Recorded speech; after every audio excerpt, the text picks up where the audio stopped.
महाकाय सूर्यकोटि समप्रभ निर्विघ्नं कुरु मे देव सर्वकार्येषु सर्वदा सर्वमङ्गलमाङ्गल्ये शिवे सर्वार्थसाधिके शरण्ये त्र्यम्बके गौरी नारायणि नमोऽस्तुते। गुरुर्ब्रह्मा गुरुर्विष्णु गुरुर्देवो महेश्वरः गुरुः साक्षात् परब्रह्म तस्मै श्री गुरवे नमः। या देवी सर्वभूतेषु मातृरूपेण संस्थिता नमस्तस्यै नमस्तस्यै नमस्तस्यै नमो नमः। श्री महागणपतये नमः। श्री सरस्वतये नमः। मी आज सर्वप्रथम माझे गुरु महाराज आणि गुरुमाईंना प्रथम वंदन करते आणि आपल्या समोर असलेल्या सगळ्या हृदयस्थ त्यांच्या भगवती देवी आहे त्यांना पण मी नमस्कार करते आणि माझी कथा मी आरंभ करते।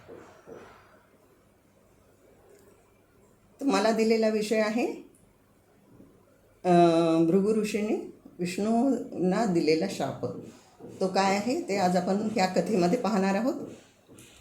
आज कथेचा 5वा दिवस आहे, त्यामुळे कालच्या भागात आपण थोडंसं जगदंबेचं स्वरूप पाहिलं आहे, मनुद्वीपाचं वर्णन पाहिलं आहे, जगदंबेचा पूजाविधी पाहिला आहे, साधना उपासना तिची कशी करायची हा पण भाग पाहिला आहे।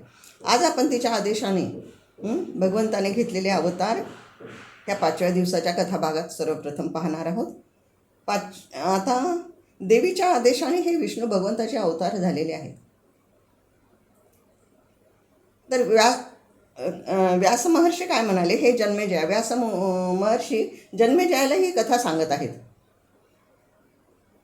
ते म्हणतात ब्रह्मा विष्णू महेश हे सगळे देव कुणीच अहंकार रहित नाही आहे, कारण ह्या जगाचा सृष्टीचा नियमच असा आहे की सृष्टीच ही सर्व ह्या त्रिगुणांनी निर्माण झालेली आहे। सत्व रजतम गुण ह्या सृष्टीमध्येच असल्यामुळे सगळ्या मनुष्य प्राण्यांना तर अहंकार आहेच आहे, परंतु देवी देवतांना सुद्धा हा अहंकार कधी कधी होतो। खरं तर ते सत्वगुणी आहेत, शुद्ध सत्वगुणी आहेत, परंतु कधी कधी असं हे त्रिगुणांनी तयार झाल्यामुळे कधी अहंकार त्यांचा पण आपल्याला ह्या कथांमधून अहंकार वाढलेला दिसतो। आता ह्या चराचर सृष्टीचा असा अहंकार परिपूर्ण अहंकार सृष्टी ही भरलेली असल्याच्या अहंकाराने भरलेली असल्यामुळे तुमच्या आमच्यात तर हा अहंकार आहेच आहे। आणि या अहंकारामुळे होतं काय की या अहंकारामुळे पुनरपि जननम पुनरपि मरणम अशी ही पुन्हा पुन्हा ही जन्म आणि मरण हे मानवाला घ्यावे लागतात, आहे की नाही। सगळे मानव प्राणी हे 84 लाख योनीतून पुन्हा पुन्हा पुन्हा पुन्हा फिरतात। ह्या युगांचं पुन्हा पुन्हा आवर्त होतं म्हणजे काय होतं की हे आवर्तन हा भगवंत पुन्हा पुन्हा करतो म्हणजे काय की या ठिकाणी हे पुन्हा पुन्हा आपल्याला जन्म घ्यावे लागतात। कशामुळे घ्यावे लागतात तर ह्या कर्माच्या अधीन हा मनुष्य असल्यामुळे ह्या कर्मामुळे जे काही कर्म घडतं त्याचं सुख दुःख आणि पाप पुण्य ते होतं आणि त्यामुळं त्या कर्माचं फल भोगावंच लागतं आहे की नाही। कर्म अधीन असल्यामुळे जन्ममृत्यू सदैव हे आपण अडकलेलं असतो आणि या योनीतून त्या योनीत त्या योनीतून त्या योनीत असंच नेहमी सारखं आपण फिरत असतो। कर्म केलं की त्याचं प्रारब्ध भोगावं लागतं आणि उरलेल्या कर्माचं पुन्हा दुसरा जन्म घ्यावा लागतं ते कर्म पुन्हा फेडण्यासाठी, आहे की नाही। आणि असं हे पुनरपि जननम पुनरपि मरणम ह्या सृष्टीमध्ये सतत चालू असतं। माऊलींनी म्हटले आहे ना, उपजे ते नाशे नाशिले पुनरपि दिसे, हे घटिका यंत्र तैसे परिभ्रमेगा। हे कसं आहे, घटिका यंत्र सतत सतत चालू असतं, आहे की नाही। आणि हे कर्माच्या प्रारब्धामुळे मानव प्राणी कसं आहे त्याच्या कर्मांनी अधीन असल्यामुळं हे पुन्हा पुन्हा जन्ममृत्यूचं रहाटगाडगं हे आपल्यामध्ये चालू असतं। आता हा अहंकार कसा आहे पहा, अहंकार सात्विक राजस आणि तामस अशा 3 प्रकारचा अहंकार असतो आणि या कोणत्याही अहंकारामधून हे मनुष्य प्राणी सुटलेले नाहीत, देवही सुटलेले नाहीत। आणि अशा काही कथा आपल्याला देवी भागवतामध्ये ऐकायला येतात किंवा आपण ते वाचतो। कसं झालेलं आहे की श्रीहरीने सुद्धा जे काही अवतार घेतलेले आहेत नरनारायणचा आहे, मत्स्य अवतार आहे, कूर्म अवतार आहे, वराह अवतार आहे, नरसिंह अवतार आहे. हे सगळे अवतार जे घेतलेले आहेत ते त्या भगवतीच्या इच्छेमुळंच घेतलेले आहेत. आता तिची पण इच्छा जे काही जे कार्य होतं ना त्याला कारण असतंच. आता भगवंताच्या ह्या विष्णूंच्या अवताराचे कारण आहेच आहे की नाही. आणि म्हणून ते अवताराचं कारण काय आहे, आणि ज्यामुळं की भगवान विष्णूला शाप मिळाला आणि त्या शापातून त्यांना 10 अवतार घ्यावे लागले. आता एकदा असं झालं की याचं कारण असं आहे की विष्णू परमात्म्याच्या हातून ती भृगुपत्नी ज्या होत्या ना त्यांचा वध झालेला आहे. भृगुपत्नी आता कशा होत्या ते, ती आदिमाया आदिशक्तीच आहे ना, आणि ती त्या जगदंबेची अनन्य भक्त होती, शक्तीची उपासक होती. आणि अशा अनन्य भक्त असणाऱ्या, माता स्वरूप असणाऱ्या जगज्जन्य भृगुपत्नीचा विष्णू परमात्म्याने वध केला. आता ही गोष्ट भगवतीला कशी सहन होईल?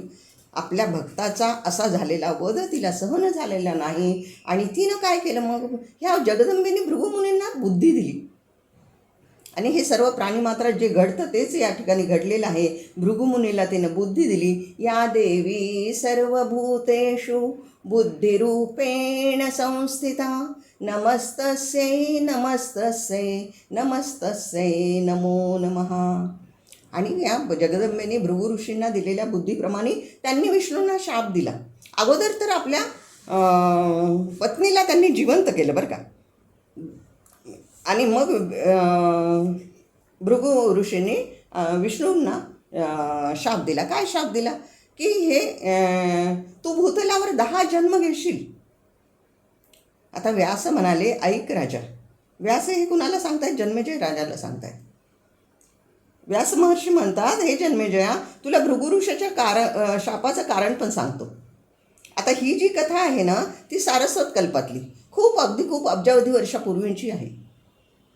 नंतरच्याही कथा नंतरही अनेक पुराणात, भागवतात आहे किंवा गुरुचरित्रात आहे, अशी कथा आलेली आहे म्हणून सांगितले. भागवतात आपल्याला माहिती आहे की हा शाप अंबरीष राजाच्या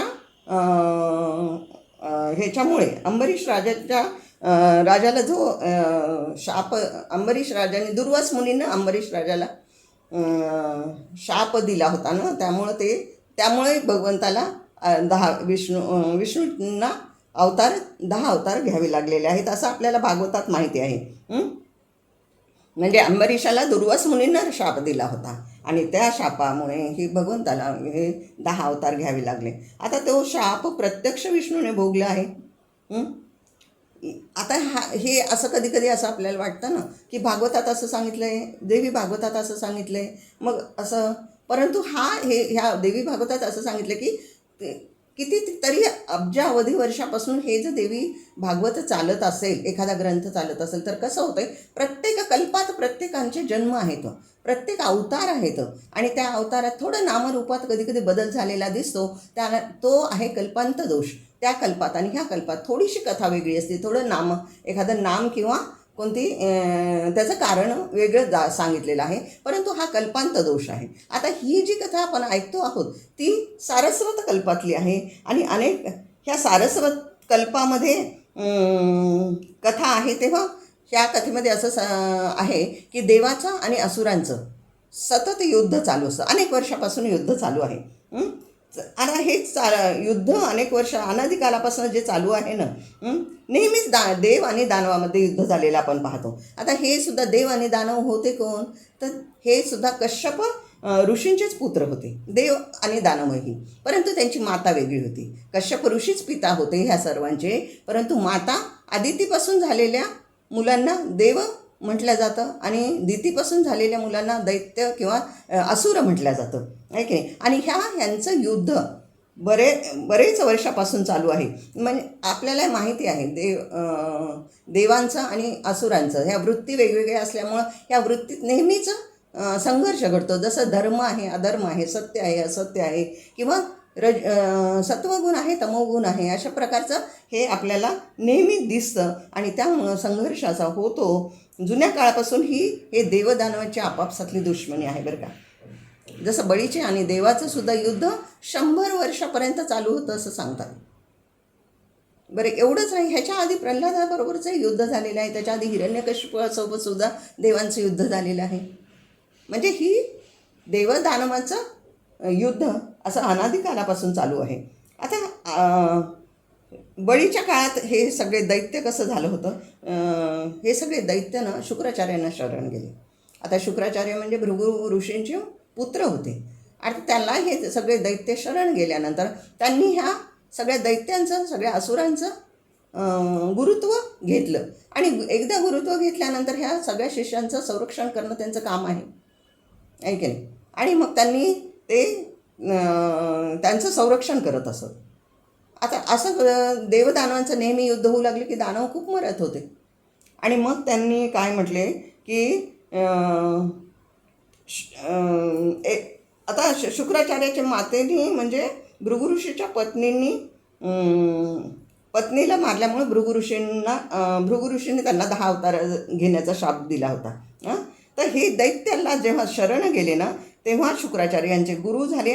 आणि हे दैत्य सगळे शुक्राचार्यांना शरण गेले. तेव्हा हे शुक्राचार्यांनी गुरुत्व सांभाळलं आणि गुरुचं कार्य म्हणजे दैत्यांचं रक्षण करणं. आता त्यांनी ते वेळोवेळी केलेलं पण आहे बरं का. पण त्यांच्या असं लक्षात आलं की हे दानव किती मरत आहेत, ते आता त्याच्यासाठी काहीतरी केलं पाहिजे. मग संजीवनी विद्या आपण शिकली पाहिजे. आता त्याकरता काय करावं लागेल, महादेव शिवाची तपस्या करावी लागेल. मग त्यासाठी त्यांना कैलास पर्वतावर जावं लागेल. आणि तिथं ही अशी आराधना ही काही अशी थोडी वर्षाची नाही आहे, ती एखाद्या 1000 वर्ष करावी लागेल. तेव्हा ती संजीवनी विद्या मिळेल, भगवंताकडून ती प्राप्त होईल. आणि मग असं सांगितलं की ते, आणि पण एवढं आहे की संजीवनी विद्या जर प्राप्त झाली तर कुठले दानव मरणार नाहीत ना, आणि दानवांचं रक्षण होईल, मग दानवांचा विजय पण होईल. आणि म्हणून शुक्राचार्य ह्या सगळ्या दानवांना काय म्हणतात की तुम्ही आता तर मी ही संजीवनी विद्या शिकण्यासाठी कैलास पर्वतावर जाणार आहे, पण तिथं मला खूप वेळ लागेल, खूप वर्ष लागतील. मग त्यासाठी तुम्ही काय करा, तुम्ही सध्या देवांशी युद्ध करू नका, त्यांच्याशी गोडीगुलाबीनं वागा, युद्ध होऊ देऊ नका, एवढी तुम्ही काळजी घ्या. म्हणजे थोडंसं ॲडजस्टमेंट करा, पडती बाजू घ्या. काही म्हटले ते लगेच रागावू नकात, लगेच युद्धाला उभं राहू नकात. आणि मी तोपर्यंत काय करतो, हे सध्या असं जर चाललं तर मी तोपर्यंत शंकराची आराधना करतो. आणि संजीवनी विद्या एकदा प्राप्त झाल्यानंतर मग काय होईल की मी वापस आल्यानंतर हे देवदानवांच्या ह्या युद्धात तुम्ही कोणी मरणार नाही, मी तुम्हाला मरू देणार नाही. आणि अशा प्रकारे असं म्हणून शुक्राचार्य कैलास पर्वतावर जातात. आता हे सगळं इकडं देवांना समजते ही सगळी बातमी की शुक्राचार्य संजीवनी विद्या शिकायला तिकडे गेलेले आहेत. आणि त्यांनी जर ती संजीवनी विद्या प्राप्त झाली तर हे दानव मरणार नाही. आणि म्हणून त्यांनी असं सगळं विचारलं नाही, त्यांची एक बैठक झाली. आणि त्यांनी काय ठरवलं की नाही हे आता मग शुक्राचार्य यायच्या आधीच आपण ह्यांच्यावर हल्ला केला पाहिजे, तरच काहीतरी आपण युद्धात जिंकू, नाही तर आपलं काही खरं नाही. एकदा जर शुक्राचार्य संजीवनी विद्या शिकून आले तर आपलं काही खरं नाही. आणि हे असं लक्षात आल्यानंतर देवांनी दानवावर हल्ला केला. आता हल्ला केल्यानंतर मग मात्र हे सगळे कसं झालं, असुरांनी विचार केला गुरु तर आता इथं नाही आहेत, आपले गुरु तर संजीवनी विद्या शिकायला कैलासावर गेलेले आहेत, आता ते तपश्चर्याला गेलेत, आता आपण कुणाकडे जायचं. त्यांनाही मोठा प्रश्नच पडला, आता आपण कुणाकडे जायचं, कुणाला सांगायचं आता हे असं व्हायला लागले म्हणून, आणि कोणाचं मार्गदर्शन घ्यायचं. भयभीत झाले बिचारे असुर. आणि भयभीत झालेल्या ह्या असुरांनी त्यांना लक्षात आलं की शुक्राचार्यांची माता जी आहे काव्य माता, तिला शरण गेली. आता ही मातासुद्धा कशी आहे, आदिशक्तीच, कारण ती सुद्धा शक्तीची उपासक होती, ती सुद्धा जगदंबेची उपासक होती. आणि तिला शरण गेल्यानंतर मग तिला शरण गेल्यानंतर ते सांगितलं सगळं दानवांनी की हे असं झालं आहे की आम्ही तर काही युद्ध करणारच नव्हतो ना, आम्हाला युद्ध करायचंच नव्हतं, कारण आमच्या गुरुने आम्हाला सांगितलं होतं की तुम्ही मीपर्यंत युद्ध करू नका. मग आम्ही युद्ध करत पण नव्हतो, परंतु आता देवांनीच आमच्यावर हल्ला केला ना, मग आता आम्ही काय करायचं, आम्ही तुम्हाला शरण आलोत माते, आता तुम्ही सांगा आम्ही ते तसंच करूया. आणि मग ह्या आदिशक्ती आदिमाया आदिशक्तीने काय केलं की त्या जगदंबेची साधना केली, उपासना केली, तिची प्रार्थना केली, तिला विनंती केली आणि म्हणाली, हे माते, माझा पुत्र संजीवनी विद्या शिकून येईपर्यंत तू काय कर, देवांना निद्राधीन कर. आणि तिने मंत्र म्हटला, या देवी सर्वभूतेषु निद्रारूपेण संस्थिता नमस्तस्यै नमस्तस्यै नमस्तस्यै नमो नमः. आता ते मंत्र म्हटल्याबरोबर सगळे देव काय झाले, निद्राधीन झाले. आता सगळे झोपी गेले, फक्त इंद्र आणि भगवान विष्णू तेवढे जागे होते. आता हे सगळं लक्षात आल्यानंतर इंद्राच्या सांगण्यावरून मग विष्णू भगवंतानी, आता इंद्राला राग आला असेल किंवा ते युद्ध चालू करायचं होतं, त्यामुळे इंद्राने विष्णू भगवंताला सांगितलं आणि विष्णू भगवंतानी त्या ठिकाणी रजोगुण तमोगुण रागात आल्यामुळे वाढला असेल आणि त्या ठिकाणी त्या भृगू पत्नीचा विष्णू भगवंतांनी वध केला. आता हे स्वतः ती म्हणजे भृगुपत्नी स्वतःच आदिमाया आदिशक्ती आहे आणि ती शक्तीची इतकी उपासक आहे, जगदंबेची ती अनन्य भक्त आहे. आता हे अनन्य भक्त असणाऱ्या त्या जगन्मातेला हे आवडेल का? तिला बिलकुल आवडलं नाही की त्या ठिकाणी भृगुपत्नीचा वध केलेला तिला आवडलं नाही आणि तिनं त्याप्रमाणे भृगुमुनींना बुद्धी दिली. आणि तिच्या कृपेने भृगुमुनींनी अगोदर आपल्या पत्नीला जिवंत केलं आणि ही त्यामुळं ती भृगुपत्नी जिवंत झाली. आणि आदिमायेच्या इच्छेने भृगुमुनींनी विष्णूंना शाप दिला. काय दिला? तू या भूतलावर 10 जन्म घेशील. आणि अशा प्रकारे भूतलावर भगवंताला, विष्णू भगवंताला 10 अवतार घ्यावे लागले. आता हे अवतार तरी विष्णू भगवंताने घेतले कुणाच्या इच्छेने बरं? तर व्यास जन्मेजयाला म्हणतात की एकदा क्षीरसागरात विष्णू भगवंत ध्यान करीत होते आणि त्यांच्या पित्याला म्हणजे ब्रह्मदेवाला खूप आश्चर्य वाटलं आणि त्यांचं ध्यान त्यांना जागा करण्यासाठी ब्रह्मदेव प्रार्थना करतात विष्णू भगवंताची.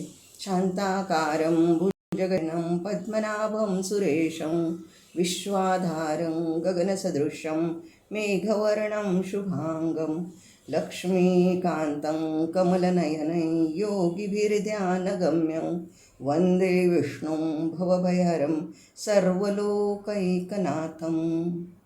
आता प्रार्थना केली त्याबरोबर विष्णू परमात्म्याने डोळे उघडले आणि असं कोण सांगते? व्यास जन्मेजयाला सांगतात की माझ्या वडिलांनी असं सांगितलं, म्हणजे नारदांनी व्यासमुनींना असं सांगितलं, नारद महर्षींनी व्यासमुनींना असं सांगितले आणि ते व्यासमुनी आता जन्मेजयाला सांगत आहेत. आता ब्रह्मदेव म्हणतात की हे भगवंता, हे विष्णू भगवंता, मला तर वाटलं की तुम्हीच सर्व आहेत, तुम्हीच पालन करते आहेत, तुम्हीच संहार करते आहेत, तुम्हीच ही सगळी सृष्टीची रचना करता, तुमच्या नाभीतून तर मी निर्माण झालो आणि माझ्या भ्रुकुटीतून शिव निर्माण झाले. आणि मग असं असताना तर तुम्ही कुणाचं ध्यान करता? तर भगवंत म्हणाले की मी पालन करतो, तुम्ही सृष्टी निर्माण करता आणि शिव संहार करता, हे असं सगळ्यांना असाच समज आहे आणि ते काही खरं नाही आहे, ते सत्य नाही आहे. मग मी तुला उत्पन्न करणं, जगताचं पालन करणं, जगताचा संहार करणं हे माझं कामच नाही आहे. सूर्याला चालवणं माझं काम नाही, पर्जन्यवृष्टी करणं माझं काम नाही, कुठलंच काम मी स्वतः करत नाही. मग मी काय करतो? मी सगळ्यांना दिसतं मी काम करतो. जसा तुझा समज झाला तसंच सर्वांचाही समज आहे की मीच सर्वश्रेष्ठ आहे, पण तसं नाही आहे. मी सर्वश्रेष्ठ नाही आहे, मी पण कुणामुळे तरी निर्माण झालेलं आहे. हे कुणामुळे तरी घडतं आहे ते मला अजून समजले नाही. हे माझ्या बाबतीत हे कोण करतं हे पण मला अजून समजलं नाही. पण एक मात्र निश्चित आहे की ज्या कुणामुळे घडतं आहे ती जी प्रेरणा देणारी शक्ती आहे ना, तीच माझ्याकडनं हे कार्य करून घेते आणि त्या शक्तीच्या साह्यानेच मी या वैकुंठात किंवा ह्या क्षीरसागरावर राहतो की जिथं लक्ष्मी सहित राहतो. आणि मी खरं म्हणजे षड्गुणेश्वरी संपन्न आहे.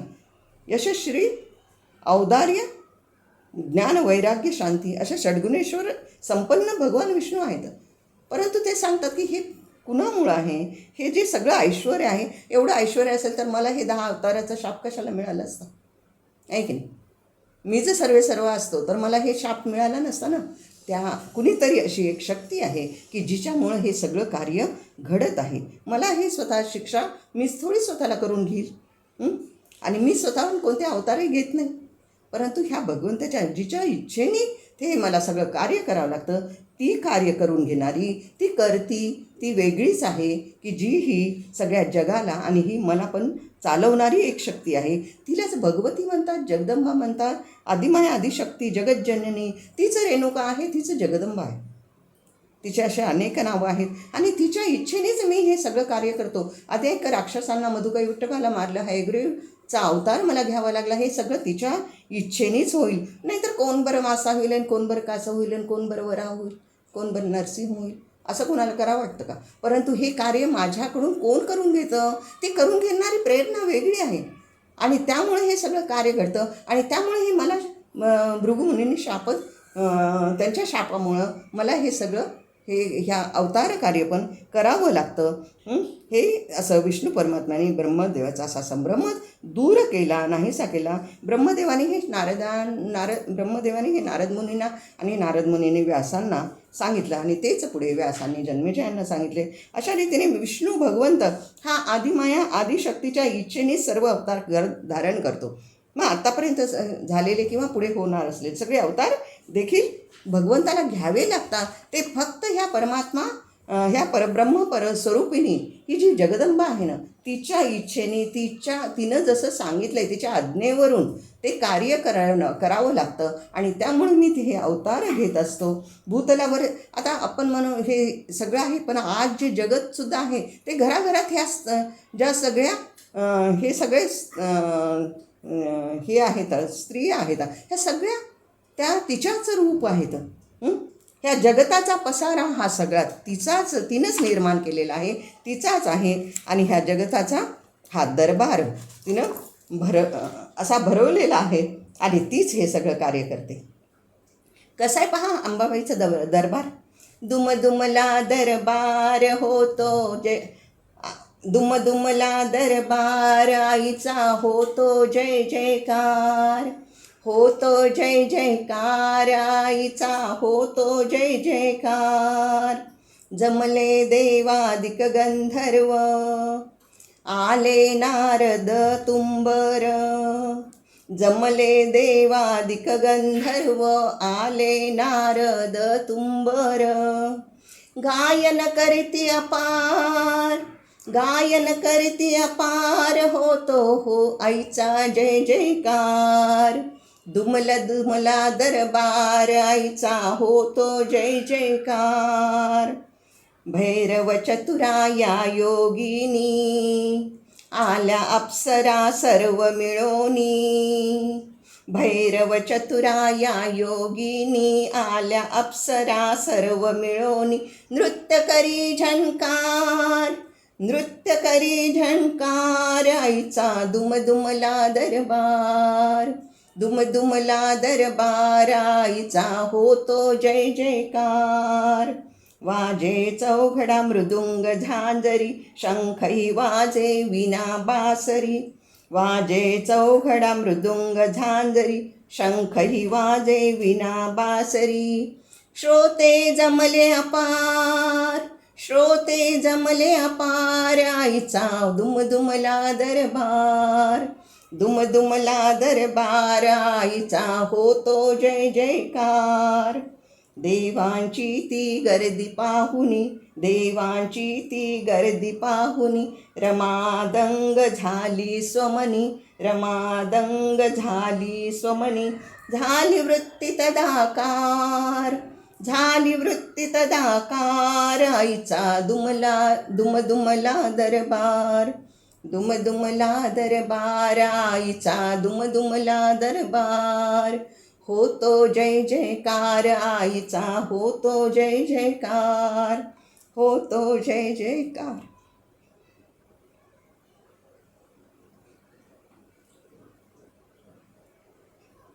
हरिओम.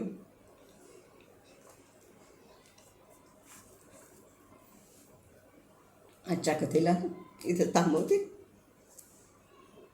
जय जगदंबा माता की जय.